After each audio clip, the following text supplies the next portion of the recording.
Welcome back. This is third video of electrolysis and it is continuity of our chapter. In this video, we will be talking about electrolysis of copper sulfate solution. Okay, there are two cases in which we will discuss electrolysis of aqueous copper 2 sulfate. Number one, electrolysis of copper sulfate aqueous by using carbon electrodes, by using inert electrodes. There are inert electrodes which do not react during the reaction. You may use carbon electrodes, or platinum electrodes may also be used for this. So this time we are using carbon graphite electrodes. So take a copper sulfate solution which is blue in color and put two rods in it, carbon rods. One will be acting as anode and one will be acting as a cathode. Okay. So as usual, there are four types of ions: copper ions, sulfate ions from copper sulfate, and H ions and OH ions from water.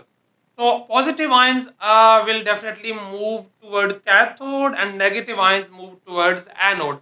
Now, as per reactivity series, copper ions are more reactive than hydrogen ions.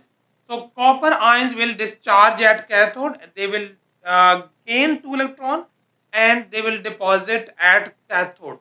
While on anode, which is positively charged terminal, at anode there will go OH ions, and OH ion will oxidize there, will lose electrons there, and they will convert into oxygen, two water molecules, and they will lose 4 electrons. So in this cell you can see there are two things happening in this cell. Number one, your cathode will turn pink, which was initially black in color, carbon graphite.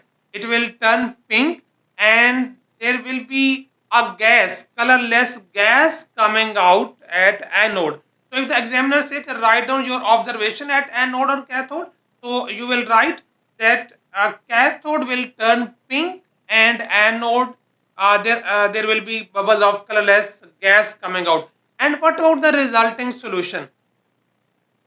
Because copper ions are removed and OH ions are removed. Now in the solution, hydrogen ions and sulfate ions are left. So your resulting solution will become a bit acidic because of sulfuric acid H2SO4. And secondly, what is the color change seen in this experiment? Copper sulfate was blue in color, and because copper ions are removed in this solution, due to less copper ions, the solution will get a bit light in color, mean the solution will get fade, or you can simply write the solution will turn a bit colorless. Okay.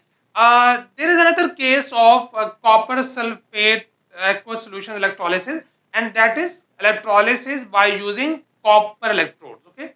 Look at this diagram. If you are using both copper electrodes, means your anode is made up of copper and your cathode is also made up of copper. When you use same metal in its aqueous solution, the metal rod will start dissolving. So in this case, oxidation will take place at anode, means copper ions will copper atoms will oxidize, and copper atoms from anode they will convert into copper ions, they will lose electron, and those two electron will move toward cathode over there. Cathode will attract copper ions from the solution, and those copper ions are deposited at cathode. Okay, there is no copper ion reduction or no change in the solution. So in this case, solution's color will remain same. Only what happens? Anode anode is dissolving, and the same mass is depositing at cathode. Mean your observation will be: number one, anode will get smaller and cathode will increase in size, and there is no change in the color of the solution, it will remain same. What is the significance of this reaction where we use this electrolysis or this experiment? This technique is used to purify impure copper. Impure copper is made as anode, and a rod of pure copper is made as cathode.